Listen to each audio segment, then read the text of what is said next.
Je suis Théo Orman, je suis en 3e année de licence d'histoire à l'Université catholique de Lille et je réalise pendant le mois de juin un stage d'1 mois au musée de la Résistance de Bondy.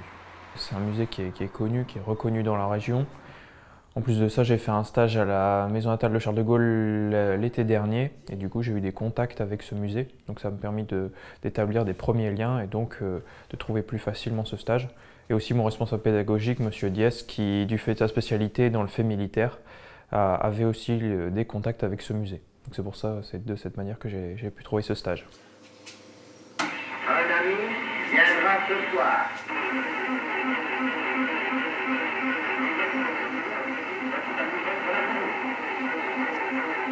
Les stages en licence histoire, ils sont facultatifs. L'objectif, c'est vraiment pour les personnes qui souhaitent se professionnaliser. Donc, en ce qui me concerne, je souhaite poursuivre l'année prochaine par un master de gestion du patrimoine culturel, donc tout ce qui est management des sites et des musées. Et les stages que j'ai fait l'été dernier à la maison natale et ici au musée de la Résistance de Bondy, ça me permet justement d'acquérir des bases, d'approfondir mes connaissances et de mettre un premier pied dans ce secteur de la culture. Pendant mon stage, je réalise plusieurs missions. Tout d'abord des missions de médiation auprès principalement d'un public de scolaires, donc je fais des visites guidées, aussi des ateliers. Comme ici on est dans le musée de la Résistance, il y a un premier atelier que j'anime. C'est un atelier qui réalise des fausses cartes d'identité, comme le faisaient les résistants pendant la Seconde Guerre mondiale, et aussi un atelier de lettres au jus de citron, donc une écriture invisible qui apparaît au contact de la chaleur, donc comme le faisaient les résistants pour faire passer des messages codés. Et en dehors de ces missions de médiation, je fais aussi un travail d'inventaire, d'archivage, donc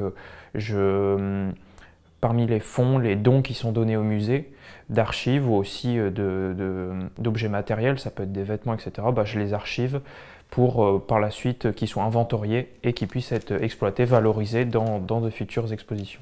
Dans le cadre de ce musée, qui est un musée dédié à la Résistance, on a des documents qui sont particulièrement intéressants. Bon, déjà, ils sont très fragiles, puisque le papier qui est utilisé à l'époque est particulièrement fragile, donc il se déchire facilement, donc il faut être vigilant lorsqu'on manipule ces documents.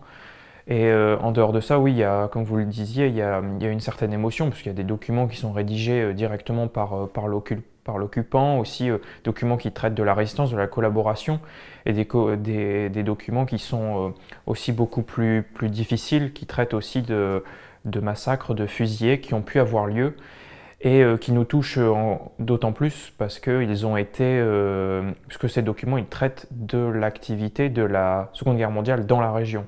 Donc c'est des lieux qui nous sont connus, que l'on fréquente régulièrement. Donc oui, une certaine émotion à leur découverte. Ça te conforte dans ton projet professionnel? Oui, complètement. D'ailleurs, l'année prochaine, je m'oriente vers un master de gestion du patrimoine culturel. Donc c'est vraiment travailler dans une structure de ce type qui m'intéresse.